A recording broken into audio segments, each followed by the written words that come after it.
तिमी त्यही माथि पनि स्त्री हौ।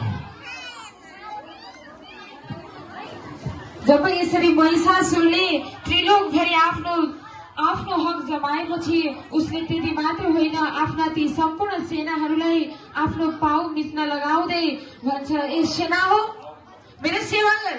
के हेरेर बसेको ह? एउटा मालिकको सेवा नगर्ने तिमीहरू कस्तो खाले सेना हो? मेरो सेवा गर भनेर यस्ता प्रकारले विभिन्न थर्काउँदै ती महिषासुरले आफ्ना सेनाहरूलाई आफ्नो सेवामा खटाइरहेको थियो।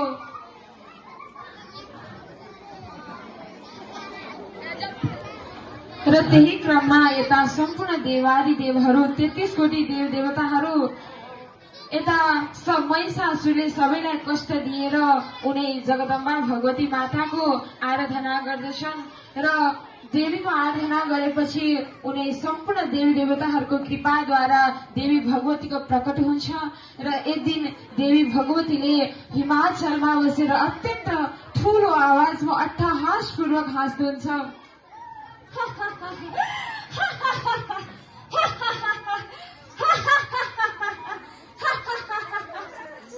तब यस्तो मिठो कसले हाँसिरहेको छ त भनेर त्यो बिरालाख्य नाम गरेको जो महिषासुरको प्रधानमन्त्री थियो त्यो हेर्न जाँदाखेरि उसले एउटा दिव्य स्त्रीलाई देख्छ र ती बिरालाख्य नाम गरेका मन्त्रीले ती स्त्रीलाई के भन्छ त आउनुहोस् अबको क्रममा भने हामी पुनः झाँकीद्वारा नै हेर्नेछौँ। होइन, सुलोचनाले तिमीलाई युद्ध गर्न सक्दैन, तिमी त त्यही माथि पनि स्त्री।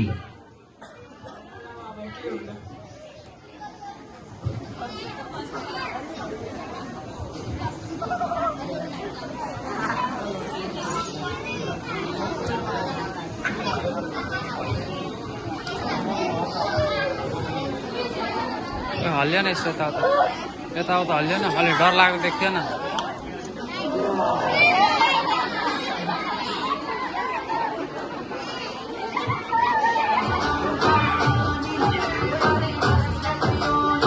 हाम्रा महाराज ब्रह्माको वरदानले अमर हुनुहुन्छ, उहाँले तिमीलाई भेट्न खोज्नु भएको छ।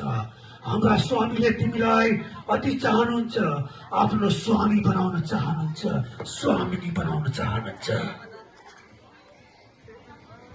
अब देवी भन्नुहुन्छ अरे मन्त्री, म देवता की आमा हुँ, देवता की जननी हो, मेरो नाम लक्ष्मी हो।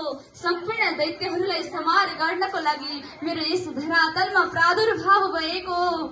होइन सुलोचने, तिमीलाई युद्ध गर्न सुहाउँदैन, तिमी त त्यही माथि पनि स्त्री हो। देवताहरूको प्रार्थनाद्वारा महिषासुरलाई नै वध गर्न मेरो उत्पत्ति भएको। म तिमीसँग प्रसन्न छु, अन्यथा तिम्रो प्राण बच्ने थिएन। अब तिम्रो राजा समक्ष गई उसलाई प्राणको माया छ भने पातल साडेर गइहाल भनिहाल।